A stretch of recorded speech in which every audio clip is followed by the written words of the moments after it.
Hi friends, mastmaga.comಗೆ ಸ್ವಾಗತ. ನಾನು Amar Prasad. Tariff ಅಂತ ಭಾರತದ ವಿರುದ್ಧ ಬೆಂಕಿ ಕಾರ್ತಿರೋ ಅಮೆರಿಕ ಅಧ್ಯಕ್ಷ ಡೊನಾಲ್ಡ್ ಟ್ರಂಪ್ ಈಗ ಭಾರತೀಯರಿಗೆ ಮತ್ತೊಂದು ದೊಡ್ಡ ಶಾಕ್ ಕೊಟ್ಟಿದ್ದಾರೆ. ಅಮೆರಿಕನ್ ಟೆಕ್ ಕಂಪನಿಗಳು ಉದ್ಯೋಗಗಳಿಗೆ ಭಾರತೀಯರನ್ನ ತಗೋಬಾರ್ದು, ಹೈರ್ ಮಾಡ್ಕೋಬಾರ್ದು ಭಾರತೀಯರನ್ನ ಅಂತ ಆಲ್ರೆಡಿ ಹಳಸ್ತಾ ಇರೋ ಸಂಬಂಧಕ್ಕೆ ಮತ್ತಷ್ಟು ಹಾಳು ಮಾಡೋ ಹೇಳಿಕೆ ಕೊಟ್ಟಿದ್ದಾರೆ. ದೊಡ್ಡ ಸಂಖ್ಯೆಯ ಭಾರತೀಯ ನೌಕರರಿರೋ ಗೂಗಲ್, ಮೈಕ್ರೋಸಾಫ್ಟ್, ಮೆಟಾದಂಥ ಟೆಕ್ ಕಂಪನಿಗಳಿಗೆ ಈ ರೀತಿ ವಾರ್ನಿಂಗ್ ಕೊಟ್ಟಿದ್ದಾರೆ. ಭಾರತೀಯರನ್ನ ಹೈರ್ ಮಾಡ್ಕೋಬೇಡಿ, ಕೆಲಸಕ್ಕೆ ತಗೋಬೇಡಿ ಅಂತ. ಹಾಗಿದ್ರೆ ಟ್ರಂಪ್ರ ಈ ರೀತಿಯ ನಿರ್ಧಾರ ಭಾರತೀಯರ ಮೇಲೆ ಯಾವ ರೀತಿ ಪರಿಣಾಮ ಬೀರ್ಬೋದು? ಭಾರತಕ್ಕಷ್ಟೇ ಅಲ್ಲ, ಇದರಿಂದ ಖುದ್ದು ಅಮೆರಿಕಾಗೆ ಯಾವ ರೀತಿ ಪೆಟ್ಟಾಗ್ಬೋದು? ಅಮೆರಿಕಾಗೆ ಭಾರತೀಯರು ಎಷ್ಟು ಮುಖ್ಯ ಎಲ್ಲವನ್ನ ನೋಡ್ತಾ ಹೋಗೋಣ. ಕಡೆ ತನಕ ಮಿಸ್ ಮಾಡಿದೆ ನೋಡಿ. US ಟೆಕ್ ಕಂಪನಿಗಳಿಗೆ ಟ್ರಂಪ್ ವಾರ್ನಿಂಗ್, ಭಾರತೀಯರನ್ನ ಸೇರಿಸಿಕೊಂಡಿರಿ ಜೋಕೆ. ಕಳೆದ ಜುಲೈ 23ನೇ ತಾರೀಕು ಟ್ರಂಪ್ ವಾಷಿಂಗ್ಟನ್ನ AI ಸಮಿಟ್ನಲ್ಲಿ ಪಾಲ್ಗೊಂಡಿದ್ರು. ಈ ವೇಳೆ ಗೂಗಲ್, ಮೈಕ್ರೋಸಾಫ್ಟ್ ಮುಂತಾದ ಅಮೆರಿಕನ್ ಟೆಕ್ ಕಂಪನಿಗಳಿಗೆ ಭಾರತದಂಥ ರಾಷ್ಟ್ರಗಳಿಂದ ಎಂಪ್ಲಾಯೀಸ್ ಹೈರ್ ಮಾಡ್ಕೋಬೇಡಿ ಅಂತ ಹೇಳಿದ್ದಾರೆ. ನಮ್ಮ ಟೆಕ್ ಕಂಪನಿಗಳು ಭಾರತದ ಟೆಕ್ಕಿಗಳಿಗೆ ಕೆಲಸ ಕೊಡೋದನ್ನ ಬಿಡಬೇಕು. ಚೀನಾಗೆ ಹೋಗ್ತೀರಾ, ಅಲ್ಲಿ ಫ್ಯಾಕ್ಟ್ರಿ ಹಾಕ್ತೀರಾ, ಎಲ್ಲ ಟೆಕ್ ಕಂಪನಿಗಳಲ್ಲಿ ಭಾರತೀಯರನ್ನು ತುಂಬ್ಕೊಂತೀರಾ, ಅದರ ಬದಲು ನಮ್ಮ ದೇಶದಲ್ಲಿ ನಮ್ಮವರಿಗಾಗಿ ಉದ್ಯೋಗ ಸೃಷ್ಟಿಸೋದರ ಕಡೆಗೆ ಫೋಕಸ್ ಮಾಡಿ ಅಂತ ಹೇಳಿದ್ದಾರೆ. ಅಲ್ಲದೆ ಕೆಲ ಕಂಪನಿಗಳು ಅಮೆರಿಕದಲ್ಲಿ ಸಿಗ್ತಿರೋ ಸ್ವಾತಂತ್ರ್ಯವನ್ನ ದುರುಪಯೋಗ ಪಡಿಸ್ಕೊಳ್ತಾ ಇದ್ದಾರೆ. ಇಷ್ಟ ಬಂದಂತೆ ನೌಕರರನ್ನ ಹೈರ್ ಮಾಡಿ ಲಾಭ ಮಾಡಿಕೊಳ್ತಿದ್ದಾರೆ. ಆದರೆ ಹೆಚ್ಚೆಚ್ಚು ಹೂಡಿಕೆ ಮಾಡೋಕೆ ಮಾತ್ರ ದೇಶದಿಂದ ಹೊರಗೋಡ್ ಹೋಗಿ ಬೇರೆ ಕಡೆ ಹೂಡಿಕೆ ಮಾಡ್ತಾರೆ. ಅಮೆರಿಕದಲ್ಲಿ ಎಂಪ್ಲಾಯಿಗಳನ್ನು ವಜಾ ಮಾಡಿ ಭಾರತದಂಥ ರಾಷ್ಟ್ರಗಳಲ್ಲಿ ಹೈರ್ ಮಾಡ್ಕೊಳ್ತಿದ್ದಾರೆ. ಆದರೆ ಇನ್ನು ಮುಂದೆ ಇವೆಲ್ಲ ನಡೆಯಲ್ಲ. ಆ ದಿನಗಳೆಲ್ಲ ನಾನು ಅಧಿಕಾರಕ್ಕೆ ಬರೋಕೆ ಮುಂಚೆ ಅಷ್ಟೇ. ಇನ್ನೇನಿದ್ರು AI ರೇಸ್ನ ಗೆಲ್ಲೋ ಮೂಲಕ ಅಮೆರಿಕದ ದೇಶದ ಅಭಿಮಾನಕ್ಕೆ ಹೊಸ ಸ್ಪಿರಿಟ್ ಕೊಡಬೇಕು. ಹೈ ಟೆಕ್ನಾಲಜಿ ಮತ್ತು ಇನೋವೇಷನ್ನ ಗ್ಲೋಬಲ್ ಸೆಂಟರ್ ಆಗಿರೋ ಸಿಲಿಕಾನ್ ವ್ಯಾಲಿಗೆ, ಅಂದರೆ ಅಮೆರಿಕದಲ್ಲಿರೋ ಸಿಲಿಕಾನ್ ವ್ಯಾಲಿಗೆ ರಾಷ್ಟ್ರೀಯ ನಿಷ್ಠೆ ಕೂಡ ಇರಬೇಕು ಅಂತ ಭಾಷಣ ಮಾಡಿದ್ದಾರೆ. ಅಷ್ಟೇ ಅಲ್ಲ, ಅಮೆರಿಕದ ಎಲ್ಲ ಟೆಕ್ ಕಂಪನಿಗಳು ಈ ದೇಶಕ್ಕಾಗಿಯೇ ಕೆಲಸ ಮಾಡಬೇಕು ಅಂತ ಫರ್ಮಾನು ಹೊರಡಿಸಿದ್ದಾರೆ, ಆದೇಶ ಹೊರಡಿಸಿದ್ದಾರೆ. ಸದ್ಯಕ್ಕೆ ಎಕ್ಸಿಕ್ಯೂಟಿವ್ ಆರ್ಡರ್ ಹೊರಡಿಸಿಲ್ಲ ಅಷ್ಟೇ, ಬಾಯಲ್ಲಿ ಆ ರೀತಿ ಹೇಳಿದ್ದಾರೆ. ಈ ಮೂಲಕ ಟೆಕ್ ಕಂಪನಿಗಳು ಭಾರತೀಯರನ್ನ ಕೆಲಸಕ್ಕೆ ತಗೋಬಾರದು, ತಗೊಂಡ್ರೆ ನಿಮ್ಮ ಬಾಲ ಕಟ್ ಮಾಡ್ತೀವಿ ಅಂತ ಎಚ್ಚರಿಕೆ ಕೊಟ್ಟಿದ್ದಾರೆ ಕಂಪನಿಗಳಿಗೆ. ವಲಸಿಗರೆ ಕಟ್ಟಿರೋ ದೇಶದಲ್ಲಿ, ವಲಸಿಗರೆ ಕಟ್ಟಿರೋ ಕಂಪನಿಗಳಲ್ಲಿ ಹೊಸದಾಗಿ ಈಗ ರಾಷ್ಟ್ರೀಯತೆಯ ಬೀಜ ಬಿತ್ತೋಕೆ ಮುಂದಾಗಿದ್ದಾರೆ. ಸ್ನೇಹಿತರೆ, ಭಾರತದಿಂದಾಗಲಿ ಅಥವಾ ಜಗತ್ತಿನ ಇನ್ಯಾವುದೋ ಮೂಲೆಯಿಂದಾಗಲಿ ಅಮೆರಿಕಾಗೆ ಹೋಗಿ ಅಲ್ಲಿ ಜೀವನ ಕಟ್ಕೊಂಡಿರೋರಿಗೆ ಅಮೆರಿಕದ ರಾಷ್ಟ್ರೀಯತೆ ಮೇಲೆ ಗೌರವ ಇಲ್ಲ ಅಂತಿಲ್ಲ. ಹೃದಯದಲ್ಲಿ ಸ್ವದೇಶದ ಬಗ್ಗೆ ಪ್ರೀತಿ ಇದ್ರೂ ಕೂಡ ಅವರು ವಾಸಿಸ್ತಿರೋ ರಾಷ್ಟ್ರಕ್ಕೆ, ಅವರಿಗೆ ಉದ್ಯೋಗ ಕೊಟ್ಟಿರೋ ರಾಷ್ಟ್ರಕ್ಕೆ ಅವರು ಹೆಚ್ಚಿನವರು ಅಮೆರಿಕನ್ಸೇ ಆಗಿ ಬದಲಾಗಿ ಅಮೆರಿಕದ ರಾಷ್ಟ್ರಗೀತೆಯನ್ನು ಹಾಡ್ತಾ ಅಲ್ಲಿನ ಧ್ವಜಕ್ಕೆ ಸಲ್ಯೂಟ್ ಮಾಡ್ತಾ ಅಮೆರಿಕನ್ಸ್ ಆಗಿಬಿಟ್ಟಿದ್ದಾರೆ ತುಂಬ ಜನ. ಇನ್ನು ಕೆಲವರು ಆ ಹಾದಿಯಲ್ಲಿದ್ದಾರೆ, ಅಲ್ಲಿನ ರಾಷ್ಟ್ರಕ್ಕೆ ಕೊಡುಗೆಯನ್ನು ಕೊಡ್ತಾ ಇದ್ದಾರೆ. ಅವರು ಮನೆಗೆ ದುಡ್ದು ಒಂದಷ್ಟು ಭಾರತದಲ್ಲಿರೋ ಫ್ಯಾಮಿಲೀಸ್ಗೆ ದುಡ್ಡನ್ನು ಕಳಿಸ್ತಾ ಇರ್ಬೋದು. ಆದರೆ ಅಮೆರಿಕ ವಿರೋಧಿ ಕೃತ್ಯವನ್ನು ಇದುವರೆಗೆ ಯಾವ ಭಾರತೀಯ ಮಾಡಿರೋದು ಉಲ್ಲೇಖನೆ ಸಿಗಲ್ಲ ನಿಮಗೆ.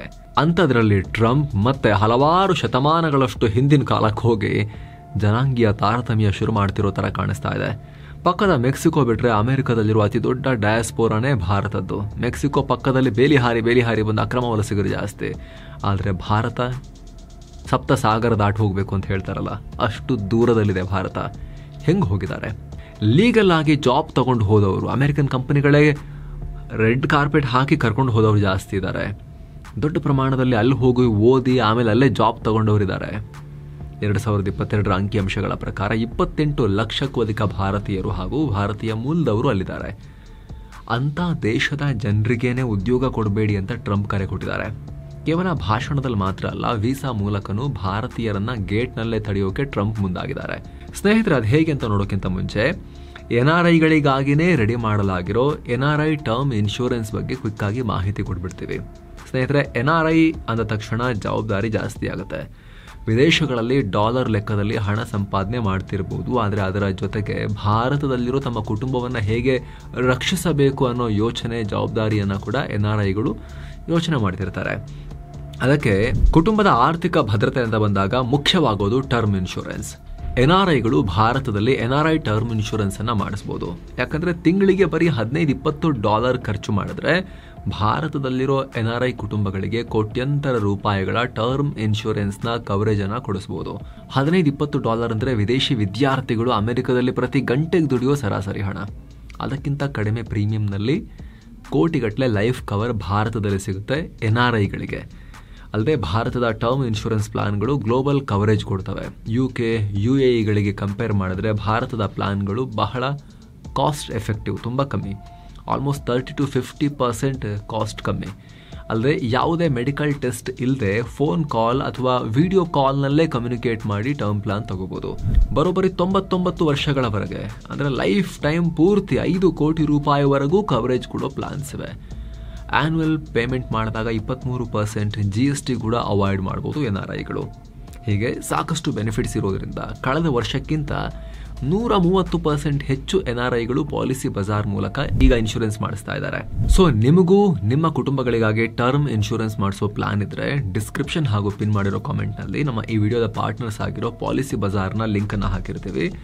ಆಸಕ್ತ NRIಗಳು ಅದರ ಮೇಲೆ ಕ್ಲಿಕ್ ಮಾಡೋ ಮೂಲಕ ಅವರು NRI ಟರ್ಮ್ ಪ್ಲಾನ್ಗೆ ಅಪ್ಲೈ ಮಾಡಬಹುದು. ನಿಮಗೆ NRIಗಳ ಯಾರಾದರೂ ಪರಿಚಯ ಇದ್ರೆ ಅವ್ರಿಗೂ ಕೂಡ ನೀವು ಇದನ್ನ ಫಾರ್ವರ್ಡ್ ಮಾಡಬಹುದು. ಬನ್ನಿ ಈಗ ವರದಿಯಲ್ಲಿ ಮುಂದುವರಿಯೋಣ. ವೀಸಾದಲ್ಲೂ ನಿರ್ಬಂಧ. ಎಸ್ ಸ್ನೇಹಿತರೆ, ಡೊನಾಲ್ಡ್ ಟ್ರಂಪ್ ವೀಸಾ ಮೂಲಕ ಕೂಡ ಭಾರತೀಯರ ಮೇಲೆ ನಿರ್ಬಂಧ ಹಾಕ್ತಿದ್ದಾರೆ. ಅಧಿಕಾರಕ್ಕೆ ಬಂದ ಮೇಲೆ ಟ್ರಂಪ್ ಕಟ್ಟುನಿಟ್ಟಾದ ವೀಸಾ ಪಾಲಿಸಿ ತಂದಿರುವುದರಿಂದ ಈಗ ಆಲ್ರೆಡಿ ಭಾರತದ ಸ್ಕಿಲ್ಡ್ ವರ್ಕರ್ಗಳಿಗೆ H1B ವೀಸಾ ಪಡೆಯೋದು, ರಿನಿವಲ್ ಮಾಡೋದೆಲ್ಲ ಕಷ್ಟ ಆಗ್ತಿದೆ. ಡಿಗ್ನಿಟಿ ಆಕ್ಟ್ ಅಂತೇನೋ ತರಕ್ ಹೊರಟಿದ್ದಾರೆ, ಎಲ್ಲ ಜಾಸ್ತಿ ಮಾಡ್ತಾರೆ ಲಿಮಿಟ್ಸ್ ಎಲ್ಲ ಅಂತ ಹೇಳ್ತಿದ್ದಾರೆ, ಬಟ್ ಇನ್ನೂ ಬಂದಿಲ್ಲ ಅದು. ಬಟ್ ಸದ್ಯಕ್ಕೆ ಕಷ್ಟ ಆಗ್ತಿದೆ. ಅಷ್ಟು ಮಾತ್ರ ಅಲ್ಲ, ರಿಜೆಕ್ಟ್ ಆಗ್ತಿರೋ ವೀಸಾ ಅಪ್ಲಿಕೇಶನ್ಗಳಿಗೆ ಲೆಕ್ಕನೇ ಇಲ್ಲ. ಭಾರತೀಯರು ಅನಿವಾರ್ಯವಾಗಿ ಅಮೆರಿಕ ಬಿಟ್ಟು ಬೇರೆ ರಾಷ್ಟ್ರಗಳಿಗೆ ವಲಸೆ ಹೋಗೋ ಪರಿಸ್ಥಿತಿ ಬಂದಿದೆ ತುಂಬಾ ಜನಕ್ಕೆ. ಅಮೆರಿಕದ ಟೆಕ್ ಎಂಜಿನ್ ಭಾರತ. ಎಸ್ ಸ್ನೇಹಿತರೆ, ಆಗ್ಲೇ ಹೇಳಿದ ಹಾಗೆ ಅಮೆರಿಕದಲ್ಲಿರೋ ಅತಿ ದೊಡ್ಡ ಡಯಾಸ್ಪೋರಾ ಭಾರತದ್ದು. ಅಮೆರಿಕದ ಟೆಕ್ ಕಂಪನಿಗಳ ಗ್ಲೋಬಲ್ ಆಪರೇಷನ್ ನಲ್ಲಿ ಭಾರತ ಪ್ರಮುಖ ಪಾತ್ರ ನಿಭಾಯಿಸುತ್ತೆ. ದಶಕಗಳಿಂದ ನಮ್ಮ ಬೆಂಗಳೂರು ಮತ್ತು ಹೈದರಾಬಾದ್ ನಂತಹ ಸಿಟಿಗಳಲ್ಲಿ ಅಮೆರಿಕನ್ ಕಂಪನಿಗಳು ಇಂಜಿನಿಯರಿಂಗ್ ಹಬ್ ಗಳನ್ನ ನಿರ್ಮಿಸಿವೆ. ನಿರಂತರವಾಗಿ ಸಾಫ್ಟ್ವೇರ್ ಡೆವಲಪ್ಮೆಂಟ್, ಕ್ಲೌಡ್ ಸಪೋರ್ಟ್ ಮತ್ತು ಡೇಟಾ ಆಪರೇಷನ್ ಪ್ರಾಜೆಕ್ಟ್ಗಳ ಹೊರಗುತ್ತಿಗೆಯನ್ನ ಭಾರತೀಯ ಕಂಪನಿಗಳಿಗೆ ಕೊಡ್ತಾ ಬರ್ತಿವೆ. ಅದಕ್ಕೆ ತಕ್ಕಂತೆ ಭಾರತೀಯರಿಗೆ ಸಂಬಳ ಕೂಡ ಕೊಡ್ತಿವೆ. ಸದ್ಯ ಜಗತ್ತಿನ ಟಾಪ್ ಕಂಪನಿಗಳು ಅಂತ ಕರೆಸ್ಕೊಳ್ಳೋ ಅಮೆರಿಕದ ಗೂಗಲ್, ಮೈಕ್ರೋಸಾಫ್ಟ್ನ ಸಿಇಒಗಳು ಭಾರತ ಮೂಲದವರು. ಇಲ್ಲಿ ವಿದ್ಯಾಭ್ಯಾಸ ಮಾಡಿ ಹೋದವರು. ಅಮೆರಿಕವನ್ನ ಎತ್ತಿ ನಿಲ್ಲಿಸೋದ್ರಲ್ಲಿ ಅವರ ಕೊಡುಗೆ ಕೂಡ ಇದೆ. ಸುಂದರ್ ಪಿಚಾಯ್ 2015ರಿಂದ ಇದುವರೆಗೂ ಗೂಗಲ್ ಸಿಇಒ ಆಗಿ ಕೆಲಸ ಮಾಡ್ತಿದ್ದಾರೆ. ಮೈಕ್ರೋಸಾಫ್ಟ್ ಸಿಇಒ ಆಗಿ 2014ರಿಂದಲೂ ಸತ್ಯ ನಾಡೆಲ್ಲಾ ವರ್ಕ್ ಮಾಡ್ತಿದ್ದಾರೆ. IBMನ ಕಾರ್ಯನಿರ್ವಾಹಕ ಅಧಿಕಾರಿಯಾಗಿ Arvind Krishna, Adobe Inc CEO ಆಗಿ Shantanu Narayen, Google cloud chief executive officer ಆಗಿ ಥಾಮಸ್ ಕುರಿಯನ್. ಹೀಗೆ ಹೇಳ್ತಾ ಹೋದ್ರೆ ದೊಡ್ಡ ಪಟ್ಟಿ ಸಿಗುತ್ತೆ ಭಾರತೀಯರದು. ಅಮೆರಿಕವನ್ನ ಕಟ್ತಿರೋರಲ್ಲಿ, ಅಲ್ಲಿ ಲೀಡರ್ಶಿಪ್ ರೋಲ್ ನಿಭಾಯಿಸ್ತಿರೋರಲ್ಲಿ, ಅಮೆರಿಕದ ಟಾಪ್ ಟೆಕ್ ಕಂಪನಿಗಳಲ್ಲಿ. ದೇಶದ 5% ಉದ್ಯೋಗ ಭಾರತೀಯರಿಗೆ. ಸ್ನೇಹಿತರೆ, ಅಮೆರಿಕದಲ್ಲಿ ಪ್ರತಿ ವರ್ಷ ಸುಮಾರು 15-30 ಲಕ್ಷ ಉದ್ಯೋಗ ಸೃಷ್ಟಿಯಾಗ್ತವೆ. ಅದರಲ್ಲಿ 2-5% ಉದ್ಯೋಗ ಭಾರತೀಯರೇ ತಗೊಳ್ತಿದ್ದಾರೆ. ಅಂದ್ರೆ 50,000ದಿಂದ ಆಲ್ಮೋಸ್ಟ್ 1.5 ಲಕ್ಷ ಭಾರತೀಯರಿಗೆ ಪ್ರತಿ ವರ್ಷ ಅಮೆರಿಕದಲ್ಲಿ ಜಾಬ್ ಸಿಗ್ತಾ ಇದೆ. ಇದರಲ್ಲಿ ಹೆಚ್ಚಿನವರು ಅಮೆರಿಕದಲ್ಲೇ ಓದಿರ್ತಾರೆ. ಅವರಿಗೆ ಇಂಗ್ಲಿಷ್ ಕಮ್ಯುನಿಕೇಶನ್ ಜೊತೆಗೆ ಅಲ್ಲಿನ ಟೆಕ್ ಕಂಪನಿಗಳಿಗೆ ಬೇಕಾದ ಸಾಫ್ಟ್ವೇರ್ ಸ್ಕಿಲ್ಸ್ ಕೂಡ ಇರುತ್ತೆ. ಹೀಗಾಗಿ ಅಲ್ಲಿ ಉದ್ಯೋಗ ಸೃಷ್ಟಿಯಾಗತ್ತಲ್ಲ, ಅದರಲ್ಲೂ ಕೂಡ ಹೈಲಿ ಸ್ಕಿಲ್ಡ್ ಜಾಬ್ಸ್ ಏನಿದಾವೆ ಅಲ್ಲಿ ಸಮಸ್ಯೆ ಆಗದಿರೋ ತರ ಎಲ್ಲಪ್ಪ ಹುಡುಕೋದನ್ನು ಆತಂಕ ಇಲ್ಲದೆ ಭಾರತೀಯರು ತುಂಬ್ತಾ ಇದ್ದಾರೆ. ಸಾಮಾನ್ಯವಾಗಿ ಡಿಗ್ರಿ ಮಾಡಿದ ನಂತರ ಆಪ್ಷನಲ್ ಪ್ರಾಕ್ಟಿಕಲ್ ಟ್ರೈನಿಂಗ್ ಅಥವಾ OPT ಸ್ಟೇಟಸ್ ಪಡ್ಕೊಂಡು ಅಲ್ಲೇ ಉಳ್ಕೊಳ್ತಾರೆ. ಆ ಅವಧಿಯಲ್ಲೇ ಜಾಬ್ ಪಡ್ಕೊಂಡು ತಮ್ಮ ಸ್ಟೂಡೆಂಟ್ ವೀಸಾವನ್ನ H1B ವೀಸಾಗೆ ಕನ್ವರ್ಟ್ ಮಾಡ್ಕೊಳ್ತಾರೆ. ಯಾಕಂದ್ರೆ ಇದೊಂದು ವರ್ಕಿಂಗ್ ವೀಸಾ. ಆಗಲೇ ಹೇಳಿದ ಹಾಗೆ ಭಾರತಕ್ಕಿಂತಲೂ ಅಲ್ಲಿ ಅವ್ರಿಗೆ ಜಾಸ್ತಿ ಸಂಬಳ ಸಿಗುತ್ತೆ. ಗಂಟೆಗೆ $22-23 ಆವರೇಜ್ ಸಂಬಳ. ನಿಮ್ಗೆ ಗೊತ್ತಿರ್ಬೋದು, H1B ವೀಸಾ ಪ್ರೋಗ್ರಾಮ್ ಅಂದ್ರೆ ಬೇರೆ ದೇಶಗಳ ಸ್ಕಿಲ್ಡ್ ವರ್ಕರ್ಸ್ನ ಅಮೆರಿಕಕ್ಕೆ ಸೇರಿಸ್ಕೊಳ್ಳೋ ಪ್ರೋಗ್ರಾಮ್. ಈ ವೀಸಾನ ನೇರವಾಗಿ ವಿದೇಶಿಗರ ಕೈ ಕೊಡಲ್ಲ, ಬದಲಿಗೆ ಅವರನ್ನ ನೇಮಿಸಿಕೊಳ್ಳೋ ಕಂಪನಿಗಳಿಗೆ ಅಲಾಟ್ ಮಾಡಲಾಗುತ್ತೆ. ಪ್ರತಿ ವರ್ಷ ಅಮೆರಿಕ ಸರ್ಕಾರ ಈ ರೀತಿ 65,000 ವೀಸಾ ಕೊಡುತ್ತೆ. ಅಲ್ಲದೆ ಅಮೆರಿಕದಲ್ಲಿ ಮಾಸ್ಟರ್ಸ್ ಮಾಡಿರೋ 20,000 ವಿದೇಶಿಗರಿಗೂ ಈ ವೀಸಾ ಕೊಡಲಾಗುತ್ತೆ. ಈಗಲೂ ಈ H1B ವೀಸಾ ಯೋಜನೆಯಲ್ಲಿ ಅತಿ ಹೆಚ್ಚು ಭಾರತೀಯರೇ ಡಾಮಿನೇಟ್ ಮಾಡ್ತಿದ್ದಾರೆ. ಅಮೆರಿಕದ ಕಂಪನಿಗಳಿಗೆ ಬೇಕಾದ ಆ ಟ್ಯಾಲೆಂಟ್ಗಳು ಭಾರತದಲ್ಲಿ ತುಂಬಾ ಇರೋದ್ರಿಂದ ಭಾರತೀಯರು ತಮ್ಮ ಸ್ವಸಾಮರ್ಥ್ಯದ ಮೂಲಕ ಆ ಜಾಬ್ಸ್ ಪಡ್ಕೊಳ್ತಿದ್ದಾರೆ. ಟ್ಯಾಲೆಂಟ್ ಇದ್ರೆ ತಾನೇ ಕೊಡೋದು, ಸುಮ್ಮನೆ ಕೊಡ್ತಾರೆ ಅಮೆರಿಕನ್ ಕಂಪನಿಗಳು. 2024ರಲ್ಲಿ ಸುಮಾರು 74% ಭಾರತೀಯರೇ ಈ ವೀಸಾಗೆ ಅಪ್ರೂವಲ್ ಪಡ್ಕೊಂಡಿದ್ರು. ಇದೇ ಕಾರಣಕ್ಕೆ ಟ್ರಂಪ್ ಅಧಿಕಾರಕ್ಕೆ ಬರುತ್ತಿದ್ದ ಹಾಗೆ ಪದೇ ಪದೇ ಇದೇ ವಿಚಾರವನ್ನ ಸ್ಟ್ರೆಸ್ ಮಾಡಿ ಹೇಳ್ತಿದ್ದಾರೆ. ಖುದ್ದು ಅವರ ಕಂಪನಿಗಳೇ ಈ ವೀಸಾ ಬಳಸಿ ವಿದೇಶಿಯರನ್ನ ಹೈರ್ ಮಾಡ್ತಿರೋ ಟೈಮ್ನಲ್ಲಿ ಮತ್ತೆ ಭಾರತೀಯರನ್ನ ಹೈರ್ ಮಾಡ್ಕೋಬೇಡಿ ಅಂತೇಳಿ ಟೆಕ್ ಕಂಪನಿಗಳಿಗೆ ಹೆದರಿಸ್ತಾ ಇದ್ದಾರೆ ಟ್ರಂಪ್. ಭಾರತೀಯರ ಮೇಲೆ ಪರಿಣಾಮ. ಟ್ರಂಪ್ ನೀತಿ ಪರಿಣಾಮ ಅಮೆರಿಕದ ಕಂಪನಿಗಳಲ್ಲಿ ಕೆಲಸ ಮಾಡ್ತಿರೋರಿಗೆ ಜಾಬ್ ಇನ್ಸೆಕ್ಯೂರಿಟಿ ಕಾಡುತ್ತೆ. ಯಾವಾಗ ಏನ್ ಕಿರಿಕಿರಿ ಮಾಡ್ತಾರೋ ಈ ಟ್ರಂಪ್ ಅಂತ ಹೇಳಿ ಯೋಚನೆ ಮಾಡೋ ರೀತಿಯಾಗಿದೆ ಟ್ರಂಪ್ ಬಂದ್ಮೇಲೆ. ಜೊತೆಗೆ ಹೊಸದಾಗಿ ಅಮೆರಿಕದಲ್ಲಿ ಜಾಬ್ ಪಡ್ಕೊಂಡು ಅಲ್ಲಿ ನಾವು ಕರಿಯರ್ ಕಂಡ್ಕೋಬೇಕು ಅಂತ ಅಂದ್ಕೊಂಡಿರೋರು ಆತಂಕದಿಂದ ಮುಂದೇನು ಅಂತ ನೋಡೋ ರೀತಿಯಾಗಿದೆ. ಕಟ್ಟುನಿಟ್ಟಾದ ವೀಸಾ ಪಾಲಿಸಿಗಳಿಂದ ಭಾರತದ ಸ್ಕಿಲ್ಡ್ ವರ್ಕರ್ಸ್ಗೆ H1B ವೀಸಾ ಪಡೆಯೋದು, ರಿನಿವಲ್ ಮಾಡೋದೆಲ್ಲ ತುಂಬ ಟ್ರಬಲ್ ಕೊಡ್ತಾ ಇದ್ದಾರೆ ಟ್ರಂಪ್ ಅಡ್ಮಿನಿಸ್ಟ್ರೇಷನ್ ಅವರು. ಅಲ್ಲದೆ ಹಲವಾರು ವೀಸಾ ಅಪ್ಲಿಕೇಶನ್ಗಳು ಕ್ಯಾನ್ಸಲ್ ಆಗ್ತಿವೆ, ಡಿಲೇ ಆಗ್ತಿವೆ. ವೀಸಾ ಅರ್ಜಿ ತಿರಸ್ಕಾರ ಪ್ರಮಾಣ 10%ನಿಂದ 24%ಗೆ ಏರಿಕೆಯಾಗಿದೆ. ಇದರಿಂದ ಹಲವು ವರ್ಷ ಅಮೆರಿಕದಲ್ಲಿ ನೆಲೆಸೋ ಕನಸು ಕಟ್ಕೊಂಡಿದ್ದ ಭಾರತೀಯರು ಅನಿವಾರ್ಯವಾಗಿ ಬೇರೆ ದೇಶಗಳಿಗೆ ವಲಸೆ ಹೋಗೋದ್ರ ಬಗ್ಗೆ ಯೋಚನೆ ಮಾಡೋ ಪರಿಸ್ಥಿತಿ ಕೂಡ ಕೆಲವರಿಗೆ ಬಂದಿದೆ.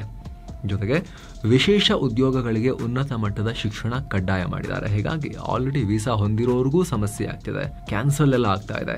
ಮತ್ತೊಂದು ಕಡೆ ಟ್ರಂಪ್ ಕಾಟ ತಡಲಿಕ್ಕಾಗದೆ ಭಾರತದ IT ಕಂಪನಿಗಳು, ಹೊರಗುತ್ತಿಗೆ ಸಂಸ್ಥೆಗಳು ತಮ್ಮ ಉದ್ಯೋಗಗಳನ್ನ ಅಮೆರಿಕದಲ್ಲಿ ಹೇಗಿಡಬೇಕು ಅನ್ನೋ ಚಿಂತೆ ಕೂಡ ಮಾಡ್ತಿವೆ. ಸ್ಕಿಲ್ಡ್ ಉದ್ಯೋಗಿಗಳು ಕಮ್ಮಿ ಆದರೆ ಆಯಾ ಕಂಪನಿಗಳ ರೆವಿನ್ಯೂ ಹಾಗೂ ಗ್ರೋತ್ ಮೇಲೆ ಪರಿಣಾಮ ಉಂಟಾಗಬಹುದು ಅನ್ನೋ ಆತಂಕ ಕೂಡ ಶುರುವಾಗಿದೆ. ಟ್ರಂಪ್ ನಿಲುವಿಗೆ ಕಾರಣ ಸ್ನೇಹಿತರೆ, ಅಮೆರಿಕದ ಟೆಕ್ ಕ್ಷೇತ್ರಕ್ಕೆ ಭಾರತೀಯರು ಇಷ್ಟೆಲ್ಲ ಕೊಡುಗೆ ಕೊಡ್ತಾ ಇದ್ರು ಕೂಡ ಹೆಚ್ಚಿನ ಭಾರತೀಯರನ್ನ ಹೈರ್ ಮಾಡಬೇಡಿ ಅಂತ ಟ್ರಂಪ್ ಹೇಳ್ತಿರೋದಕ್ಕೆ ಕಾರಣ ಏನ್ ಗೊತ್ತಾ? ಅಮೆರಿಕಾ ಫಸ್ಟ್ ಅನ್ನೋ ನೀತಿ. ಟ್ರಂಪ್ ಮತ್ತವರ ಮ್ಯಾಗಾ ಬೆಂಬಲಿಗರು, ಮೇಕ್ ಅಮೆರಿಕಾ ಗ್ರೇಟ್ ಅಗೈನ್ ಬೆಂಬಲಿಗರು ವಿದೇಶಿ ಉದ್ಯೋಗಿಗಳಿಗೆ H-1B ವೀಸಾಗಳನ್ನು ಕೊಡೋದನ್ನ ವಿರೋಧಿಸ್ತಾ ಇದ್ದಾರೆ. ಅಮೆರಿಕನ್ ಕಂಪನಿಗಳು ವಿದೇಶಿ ಟ್ಯಾಲೆಂಟ್ಗಳಿಗೆ ಮಣೆ ಹಾಕಿದ್ರೆ ಅಮೆರಿಕದ ಜನರ ಉದ್ಧಾರ ಆಗಲ್ಲ, ಅಮೆರಿಕನ್ಸ್ಗೆ ಪ್ರಾಬ್ಲಮ್ ಆಗುತ್ತೆ ಅನ್ನೋದು ಟ್ರಂಪ್ರ ಮ್ಯಾಗಾ ಗ್ಯಾಂಗ್ನ ಆರೋಪ. ಆದರೆ ವಿಪರ್ಯಾಸ ಅಂದ್ರೆ ಟ್ರಂಪ್ರ ಬೆಂಬಲಿಗ ಕಂಪನಿಗಳೇ ಹೆಚ್ಚಿನ ಭಾರತೀಯರನ್ನ ಹೈರ್ ಮಾಡಿರೋದು. ನೀವು ಹೆಚ್ಚಿನ ವಿದೇಶಿಯರನ್ನ ಕೆಲಸಕ್ಕೆ ತಗೊಂಡ್ರೆ ಇಲ್ಲಿರೋ ಅಮೆರಿಕನರಿಗೆ ಅನ್ಯಾಯ ಆಗುತ್ತೆ, ಇಲ್ಲಿರೋರಿಗೆ ಕಮ್ಮಿ ಸಂಬಳ ಸಿಗುತ್ತೆ, ಅಲ್ಲದೆ ಇಲ್ಲಿನ ಕಂಪನಿಗಳು ಚೀನಾದಲ್ಲಿ ಫ್ಯಾಕ್ಟರಿ ಕಟ್ಟಿದ್ರೆ ನಮಗೇನ್ ಲಾಭ ರೀ ಅಂತ ಟ್ರಂಪ್ ಕೇಳ್ತಾ ಇದ್ದಾರೆ. ಅಲ್ಲದೆ ಕೆಲ ವಿದೇಶಿ ಕಂಪನಿಗಳು ವಿದೇಶಿಗರನ್ನ ಕಮ್ಮಿ ಸಂಬಳ ಕೊಡೋಕೆ ಅಂತ H-1B ವೀಸಾವನ್ನ ಮಿಸ್ಯೂಸ್ ಮಾಡ್ಕೊಳ್ತಿದ್ದಾರೆ. ಹೀಗಾಗಿ ಅಮೆರಿಕದ ಟೆಕ್ ಕಂಪನಿಗಳ ಮೇಲೆ ವಿದೇಶಿಗರನ್ನ ಹೈರ್ ಮಾಡಬೇಡಿ ಅಂತ ಟ್ರಂಪ್ ಪ್ರೆಷರ್ ಹಾಕ್ತಿದ್ದಾರೆ. ಆದರೆ ಇದರ ಪರಿಣಾಮ ಅಮೆರಿಕದ ಟೆಕ್ ಇಂಡಸ್ಟ್ರಿ ಮೇಲೆ ನೆಗೆಟಿವ್ ಇಂಪ್ಯಾಕ್ಟ್ ಆಗ್ತಾ ಇದೆ. ಅಮೆರಿಕ ಮೇಲೂ ಇಂಪ್ಯಾಕ್ಟ್. ಭಾರತೀಯರನ್ನ ಉದ್ಯೋಗಕ್ಕೆ ಸೇರಿಸ್ಕೊಳ್ಬೇಡಿ ಅಂತ ಹೇಳಿರೋದು ಟ್ರಂಪ್ ತಮ್ಮ ಕಾಲ ಮೇಲೆ ತಾವೇ ಕಲ್ಲನ್ನ ಹಾಕೊಳ್ಳೋ ಕೆಲಸ ಇದು ಅಂತ ವಿಶ್ಲೇಷಣೆ ಆಗ್ತಾ ಇದೆ. ಯಾಕಂದ್ರೆ ಭಾರತೀಯರನ್ನ ನೇಮಿಸಿಕೊಳ್ಳೋದು ಕಮ್ಮಿ ಮಾಡಿದ್ರೆ ಅಲ್ಲಿನ ಕಂಪನಿಗಳಲ್ಲಿ ಸ್ಕಿಲ್ಡ್ ಉದ್ಯೋಗಿಗಳು ಕಮ್ಮಿ ಆಗ್ತಾರೆ. ಇದರಿಂದ ಕಂಪನಿಗಳ ರೆವಿನ್ಯೂ ಹಾಗೂ ಗ್ರೋತ್ ಮೇಲೆ ಪರಿಣಾಮ ಉಂಟಾಗುತ್ತೆ. ಹೈ ಟೆಕ್ನಾಲಜಿ ಮತ್ತು ಇನ್ನೋವೇಷನ್ನ ಗ್ಲೋಬಲ್ ಸೆಂಟರ್ ಆಗಿರೋ ಅಮೆರಿಕದ ಸಿಲಿಕಾನ್ ವ್ಯಾಲಿಯಲ್ಲಿ ಅನೇಕ ಕಂಪನಿಗಳಿಗೆ ಸ್ಕಿಲ್ಡ್ ವರ್ಕರ್ಸ್ ಹುಡುಕೋದು ಕಷ್ಟ ಆಗುತ್ತೆ. ಜೊತೆಗೆ ಕಂಪನಿಗಳೊಂದಿಗೆ ಪ್ರಮುಖ ರೋಲ್ಗಳ ನೇಮಕಾತಿ ಕೂಡ ಟಫ್ ಆಗುತ್ತೆ. H-1B ವೀಸಾದಡಿ ಅಮೆರಿಕಗೆ ಅತ್ಯಂತ ಕಮ್ಮಿ ಖರ್ಚಲ್ಲಿ ಹೈ ಲೆವೆಲ್ನ ಟ್ಯಾಲೆಂಟ್ ಸಿಗದೆ ಹೋದ್ರೆ ಅಮೆರಿಕದಲ್ಲೇ ಹೈರ್ ಮಾಡ್ಕೋಬೇಕು ಅಂತ ಹೇಳಿದ್ರೆ ಜಾಸ್ತಿ ಖರ್ಚು ಮಾಡಬೇಕಾಗತ್ತೆ, ಜಾಸ್ತಿ ಪೇಮೆಂಟ್ ಕೊಡಬೇಕಾಗತ್ತೆ. ಇನ್ನು ಟ್ಯಾಲೆಂಟೆಡ್ ವರ್ಕ್ ಫೋರ್ಸ್ ಕಮ್ಮಿ ಖರ್ಚಲ್ಲಿ ಸಿಗದ ಕಾರಣ ಕಂಪನಿಗಳ ಇನೋವೇಷನ್ ಕೂಡ ಸ್ಲೋ ಆಗುತ್ತೆ. ಅಮೆರಿಕ ಏನಕ್ಕೆ ಇಷ್ಟು ಸೂಪರ್ ಪವರ್ ಆಗಿದೆ? ಟೆಕ್ನಾಲಜಿ ಕಾರಣದಿಂದಾಗಿ ಮೇನ್ಲಿ. ಇವಾಗ ಸೊ ಅಲ್ಲೇ ಅವರು ಹಿನ್ನಡೆಯನ್ನ ಅನುಭವಿಸೋ ಸಾಧ್ಯತೆ ಇದೆ ಅಂತ ಬ್ರೂಕಿಂಗ್ಸ್ ಇನ್ಸ್ಟಿಟ್ಯೂಷನ್ ಸ್ಟಡಿ ರಿಪೋರ್ಟ್ ಅನ್ನು ಕೂಡ ರಿಲೀಸ್ ಮಾಡಿದೆ. ಅಲ್ಲೇ ಅಮೆರಿಕದ ವಲಸೆ ನೀತಿಯಿಂದ ಅಲ್ಲಿನ ಕಂಪನಿಯ ಟ್ಯಾಲೆಂಟ್ಗಳು ಕೆನಡಾ, ಯುರೋಪ್, ಆಸ್ಟ್ರೇಲಿಯಾ ಕಡೆಗೆ ಹೋಗಬಹುದು. ಇದರಿಂದ ಅಮೆರಿಕನ್ ಕಂಪನಿಗಳು ಗ್ಲೋಬಲ್ ಕಾಂಪಿಟೇಷನ್ ರಿಸ್ಕ್ಗೆ ಒಳಗಾಗಬಹುದು ಅಂತಲೂ ಆತಂಕ ಇದೆ. ಈ ಎಲ್ಲ ಬೆಳವಣಿಗೆ ಬಗ್ಗೆ ಸ್ನೇಹಿತರೆ ನಿಮಗೇನನ್ಸುತ್ತೆ? ನೀವೊಂದು ವೇಳೆ NRI ಆಗಿದ್ರೆ, ಅಮೆರಿಕದಲ್ಲಿ ವಾಸ ಮಾಡ್ತಿರೋ ಭಾರತೀಯರಾಗಿದ್ರೆ, ನಿಮಗೆ ಈ ಟ್ರಂಪ್ ನೀತಿಗಳಿಂದಾಗಿ ನಿಮ್ಮ ಮನಸ್ಸಲ್ಲಿ ಏನಾದರೂ ಕೂಡ ಪರಿಣಾಮ ಆಗ್ತಾ ಇದೆಯಾ? ಆ ರೀತಿ ಚರ್ಚೆ NRIಗಳ ನಡುವೆ ನಡೀತಾ ಇದೆಯಾ? ಟ್ರಂಪ್ ಬಂದಮೇಲೆ ಏನಾದರೂ ಕೂಡ ಇನ್ಸೆಕ್ಯೂರಿಟಿ ಅಂತಹ ಚರ್ಚೆ ನಡೀತಾ ಇದೆಯಾ?